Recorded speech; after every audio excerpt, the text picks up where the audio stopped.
अस्सलाम वालेकुम dear viewers. हिन वीडियो में पाण रेशो के हवाले से पढ़ंदासीं।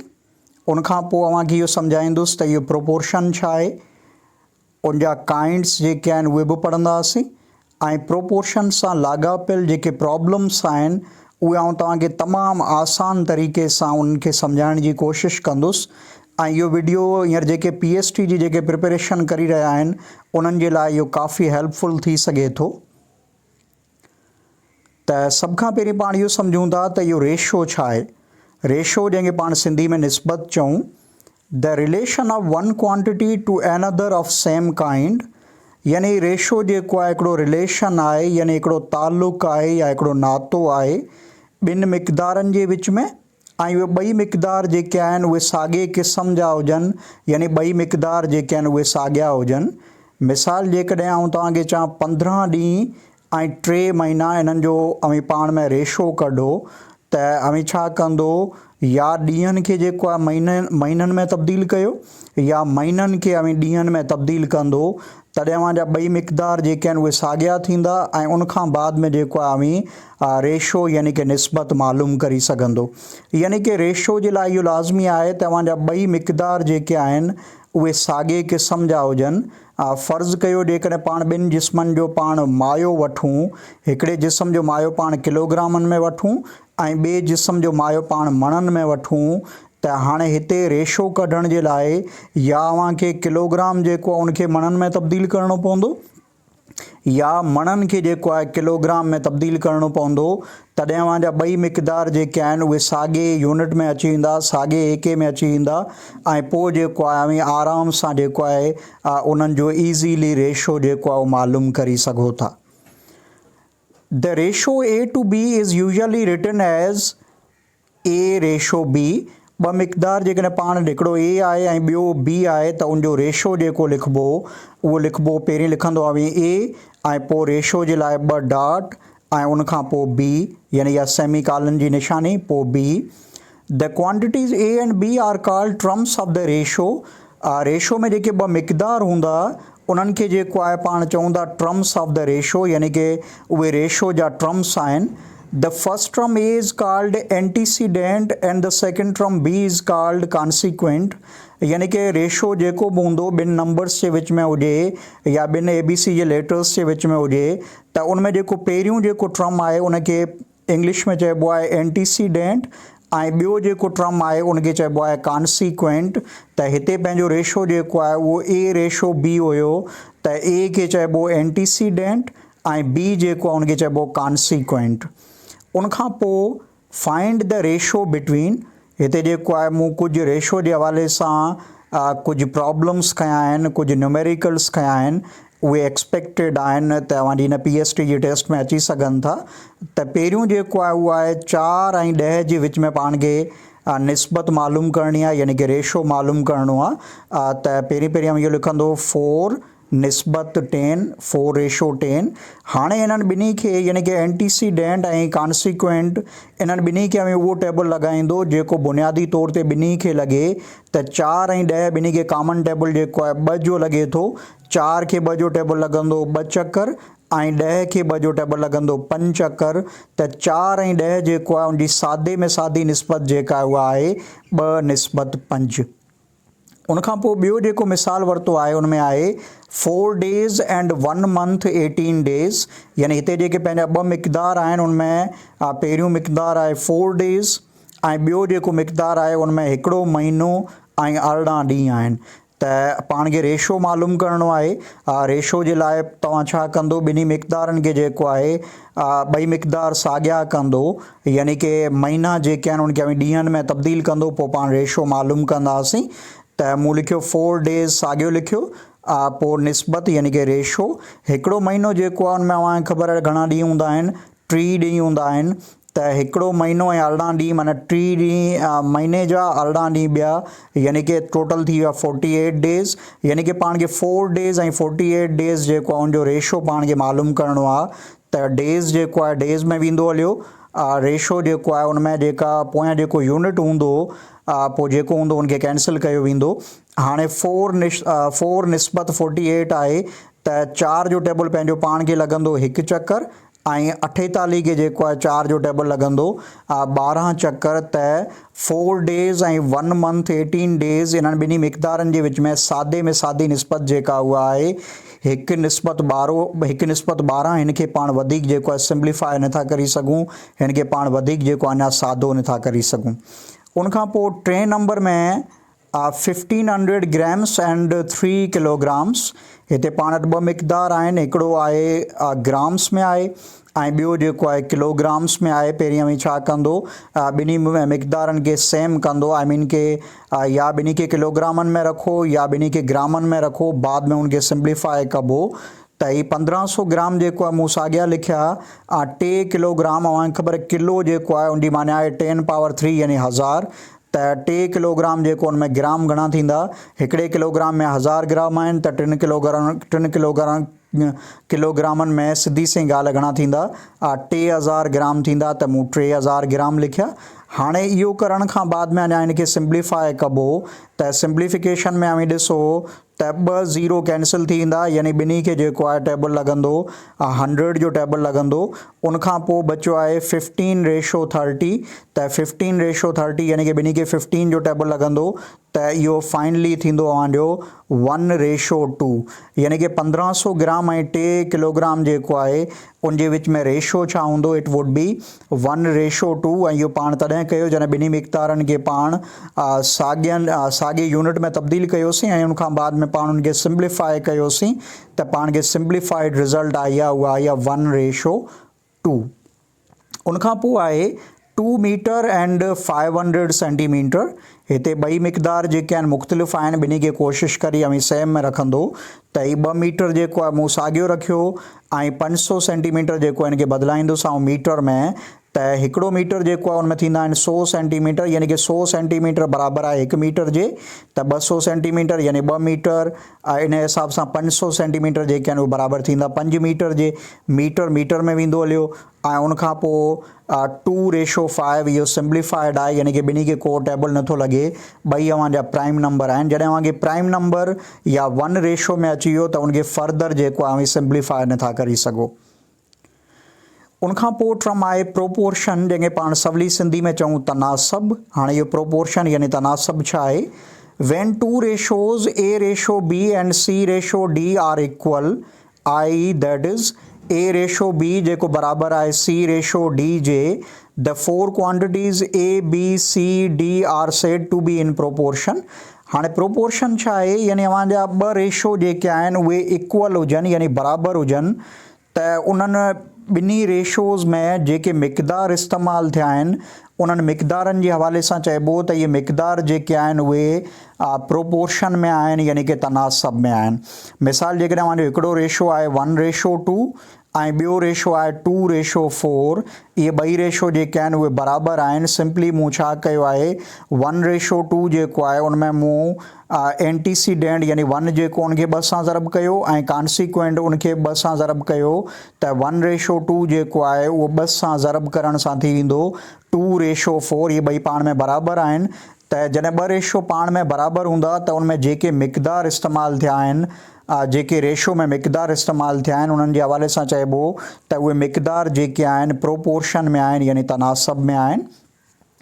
अॻिते छा लिखियो आहे, the quantities A, B, C, D are called proportionals. ही जेके मिक़दार इस्तेमालु थींदा आहिनि उन्हनि खे जेको आहे प्रोपोर्शनल्स चइबो आहे। त हिते जेको आहे 2 जेके अव्हांजा रेशो हुया उनमें मिक़दार A, B, C, D आहिनि। त अव्हांजा A, B, C, D जेके आहिनि उहे प्रोपोर्शनल्स आहिनि, छाकाणि त इहे जेके आहिनि प्रोपोर्शन में आहिनि, यानी कि ॿई रेशो जेके आहिनि बराबरि आहिनि, उनजा मिक़दार आहिनि। तंहिंजे करे चइबो त इहे प्रोपोर्शन में आहिनि ऐं इन्हनि मिक़दारनि खे चइबो त इहे प्रोपोर्शनल्स आहिनि। उनखां पोइ आहे त A:B जेको बराबरि आहे C:D जे, हिन खे पाण हीअं बि लिखी सघूं था A:B ऐं ही जेका सिंबल आहे इनखे चइबो आहे त इहा सिंबल जेका आहे प्रोपोर्शन जी आहे, यानी कि A:B जेको आहे उहो प्रोपोर्शन आहे कंहिंजे C:D जे। प्रोपोर्शन जो मक़सदु बराबरि आहे, यानी कि 2 रेशो जॾहिं अव्हांजा बराबरि हूंदा त अल्टीमेटली पाण चवंदासीं उहे प्रोपोर्शन में आहिनि। उनखां पोइ अॻिते आहे if 4 quantities are in proportion, जेकॾहिं अव्हांजा 4 मिक़दार जेके आहिनि ॿिनि रेशोज़ में जेकॾहिं उहे प्रोपोर्शन में आहिनि त कंडीशन आहे the product of extremes is always equal to product of the means. यानी कि अव्हांजा 4 जेके मिक़दार हूंदा प्रोपोर्शन में ऐं प्रोपोर्शन जे लाइ इहो कंडीशन आहे, लाज़मी आहे त ॿाहिरियनि जी ज़रब उपत जेका आहे उहा विचनि जी ज़रब उपत जे बराबरि थींदी। यानी कि ही जेके मिक़दार जेके आहिनि हिते प्रोपोर्शन में आहिनि त ॿाहिरियनि जी ज़रब उपत यानी ऐं चवंदो त ए डी जेका आहे उहा बराबरि कंहिंजी हूंदी बी सी जे।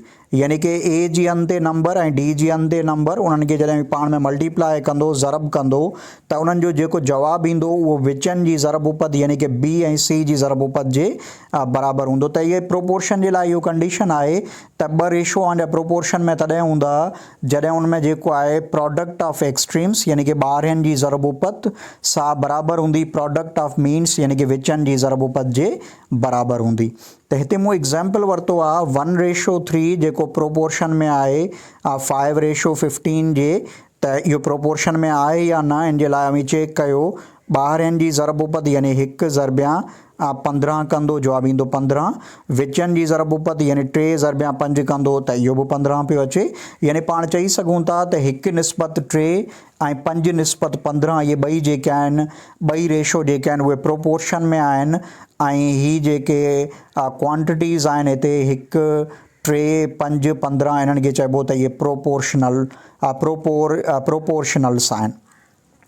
उनखां पोइ इहो आहे त जेकॾहिं अव्हांखे प्रोपोर्शन में सुवाल कुझु ईअं अची सघे थो, जेकॾहिं अव्हांखे प्रोपोर्शन मिलियल आहे उन में को नंबर जेको आहे सम्झो मिसिंग आहे, उन जे लाइ एक्स वाए ज़ेड ईअं कुझु माना थी सघे थो त उनखे नोन कीअं कजे। फ़र्ज़ु कयो त हिते मूं हिकिड़ो मिसाल खयो आहे 1:x जेको प्रोपोर्शन में आहे 9:81 जे। हाणे हिन में एक्स जेको अननोन आहे उहो पाण मालूम करे सघूं था डायरेक्टली। त हिते ही त मूं प्रोसीजर अप्लाई कयो ऐं डायरेक्ट बि करे सघो था। यानी ॿाहिरियनि जी ज़रब उपत जेका आहे उहा बराबरि आहे विचनि जी ज़रब उपत जे। त 1 ज़रबिया 81 कंदो, जवाबु ईंदो 81। त विच में आहे 9 ऐं ॿियो एक्स आहे त 9 खे कंहिं सां ज़रब कयां जो जवाबु जेको आहे 81 अचे ऐं चवंदो साईं 9 खे जॾहिं 9 सां ज़रब कबो त जवाबु ईंदो 81 त एक्स जी वैल्यू 9 डायरेक्ट अची वई। पर जेकॾहिं पाण प्रोसीजर तहत ॾिसूं त प्रोसीजर इहो आहे प्रोडक्ट ऑफ एक्सट्रीम्स जेको बराबरि आहे प्रोडक्ट ऑफ मीन्स। हिते ॿाहिरियां कहिड़ा आहिनि ऐं चवंदो हिकिड़ो 1 आहे ॿियो 81 आहे। यानी लिखंदो 1 × 81 जेको बराबरि आहे प्रोडक्ट ऑफ मीन्स। विचां कहिड़ा आहिनि 9 ज़रबिया एक्स। त 1 × 81 छा थींदो 81 ऐं 9 ज़रबिया एक्स छा थींदो 9x। पाण खे एक्स जी वैल्यू मालूम करणी आहे त एक्स सां 9 ज़रब थियल आहे, बराबरि जे हिन पासे अची वंड थींदो यानी अमी लिखंदो 81/9। हाणे अमी लिखंदो एक्स खे हुन पासे लिखो या हिन पासे ॻाल्हि साॻी आहे त एक्स बराबरि छा थींदो 81 × 9 जो जवाबु ईंदो 9। यानी कि पंहिंजो जेको अननोन फैक्टर जेको आहे कंहिं बि प्रोपोर्शन में जेको अननोन फैक्टर हूंदो उहो प्रोपोर्शन जी इन ख़ासियत सां मालूम कंदो त प्रोडक्ट ऑफ एक्सट्रीम्स जेका आहे उहा बराबरि आहे प्रोडक्ट ऑफ मीन्स जे। इन में अव्हांखे लीनियर इक्वेशन मिलंदी ऐं उन में जेको वेरिएबल हूंदो जेको अननोन हूंदो उनजी वैल्यू ईज़ीली जेको आहे अमी मालूम करे सघो था। उनखां पोइ आहे काइंड्स ऑफ प्रोपोर्शन यानी अव्हांजो ही जेको तनासब आहे उनजा क़िस्म। त पहिरियों आहे डायरेक्ट प्रोपोर्शन ऐं ॿियो आहे इनडायरेक्ट या उनखे इनवर्स प्रोपोर्शन चइबो आहे। त इन्हनि खे जेको आहे आउं एलाबोरेट कयां थो। डायरेक्ट प्रोपोर्शन में इहो हूंदो सिधो तनासब उनखे चइबो आहे जंहिंमें जेकॾहिं हिकिड़ी शइ वधे थी त ॿी बि वधे, जेकॾहिं हिकिड़ी शइ घटे त ॿी बि घटे। यानी 2 मिक़दार उन में तालुक़ जेको आहे कुझु अहिड़ो हुजे जो हिकिड़ी शइ वधे त साम्हूं ॿी शइ बि वधे ऐं हिकिड़ी शइ घटे त ॿी शइ बि घटे। माना वधि त वधि घटि त घटि। मिसाल सिंपल अव्हांखे ॾियां, जेकॾहिं आउं चवां number of atoms versus price यानी कि शयुनि जो तइदादु ऐं क़ीमत। मिसाल जेकॾहिं आउं तव्हांखे चवां ॿिनि जेको आहे कॉपीज़ जी क़ीमत जेको आहे ॿिनि कापियुनि जी क़ीमत 50 रुपया आहे त 6 कापियुनि जी क़ीमत छा थींदी त 2 कापियुनि जी क़ीमत 50 रुपया आहे, यानी कि अवांजा एटम्स घटि आहिनि, प्राइस बि घटि आहे।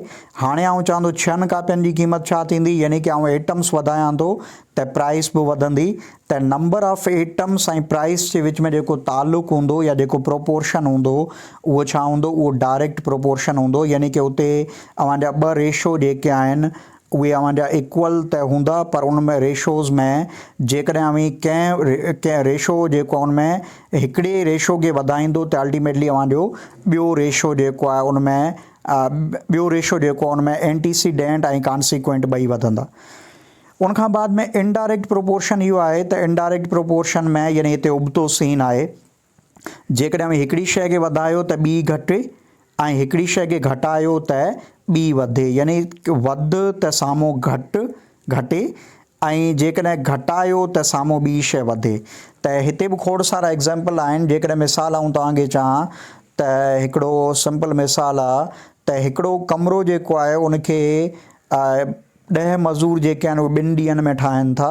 जेकॾहिं आउं उते मज़दूर 3 लॻाईंदुसि त उहो सिधी सही ॻाल्हि आहे, ॾींहुं जेको आहे घटि वठंदा, यानी कि मज़दूरनि सां गॾु मिस्त्री बि हूंदा।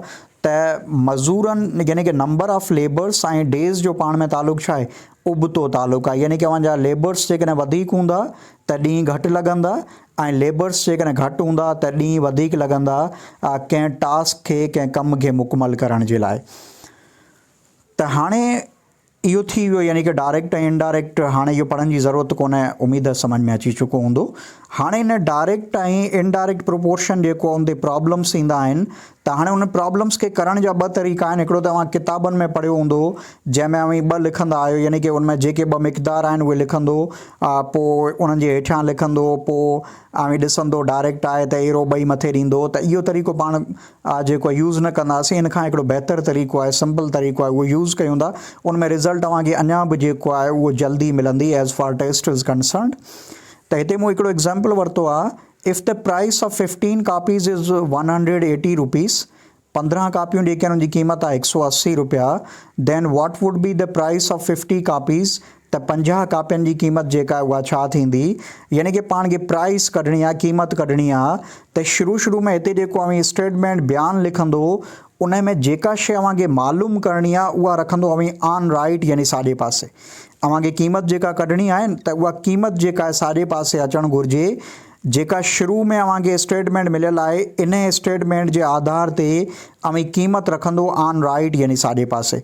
त स्टेटमेंट लिखंदो the price of 15 copies is 180 rupees. ठीकु आहे, शुरू में जेको जुमिलो मिलियल हूंदो उनमें अव्हांखे नंबर ऑफ एटम्स यानी कापीज़ मिलियल आहिनि ऐं प्राइस मिलियल आहे। अॻिते अव्हांखे प्राइस मालूम करणी आहे त हीउ जेको प्राइस 180 रुपीज़ आहे इहो रखंदो ऑन राइट।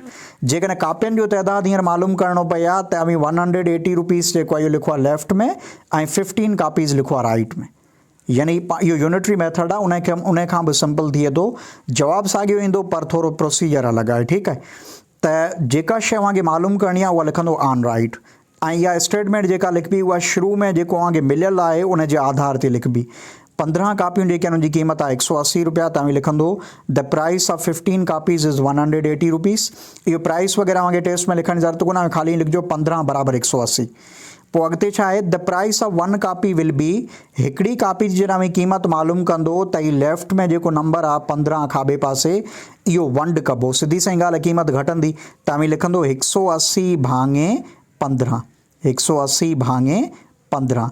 इन जो जवाबु छॾाए वठो त 15 जो खोड़ो 180 खे अव्हांखे ख़बर लॻंदो 12 दफ़ा, यानी हिकिड़ी कापी जी क़ीमत तव्हांखे मिली चुकी। त हाणे अवी जेको आहे घणनि कापियुनि जी कढणु चाहियो था, 50 कापियुनि जी, त 50 ज़रबिया छा कंदो 12 कंदो त अव्हांखे जेको आहे 600 रुपया मिली चुका हूंदा, यानी 600 रुपया जेको आहे 50 कापियुनि जी क़ीमत आहे। समझ में अची वियो? त माना यूनिटरी मेथड जेको अप्लाई कयो अवी, जेका शइ अव्हांखे मालूम करणी आहे उहा लिखंदो ऑन राइट, शुरू में जेको बयानु लिखंदो उनमें जेका शइ अव्हांखे मालूम करणी आहे, अॻिते क़ीमत मालूम करणी आहे त इहो 180 रुपया साॼे पासे अचणु खपजनि। पोइ हिक ते मालूम कंदो, हिक ते मालूम करण जे लाइ शुरू में अव्हां लिखंदो 15 बराबरि 180, त हिकु बराबरि थींदो 180 भाङे 15। 180 भाङे 15 खे छॾायो था त बि सही आहे, न त ईअं जो ई पियो हुजे। अॻिते पाण खे 50 जी करणी आहे त अवी लिखंदो 180 भाङे 15 ज़रबिया 50। हाणे टेबल वग़ैरह लॻाइजो त तव्हांखे आख़िर में क़ीमत मिली चुकी हूंदी जेका 50 कापियुनि जी पुछे पियो, मिली वई 600 रुपया। उनखां पोइ जेको अव्हांजो इनवर्स या इनडायरेक्ट जेको प्रोपोर्शन आहे उन जे हवाले सां बि मूं हिकिड़ो एग्ज़ाम्पल वरितो आहे। हिन साॻे यूनिटरी मेथड ते कयो आहे। कहाणी सॼी उबती हूंदी, माना जिते पाण हिकिड़े ते करण जे लाइ पाण वंड पे कयो त हिन में ज़रब कबो, ऐं घणनि ते करण जे लाइ जेको आहे पाण ज़रब पे कयो त हिते वंड कबो। त हिते ॾिसूं था कीअं आहे। If 15 labours complete A task in 10 days, जेकॾहिं 15 मज़दूर जेको आहे कंहिं कम खे 10 ॾींहंनि में पूरो कनि था, 10 डेज़ में उनखे पूरो कनि पिया, then in how many days same task will be completed by 25 labours.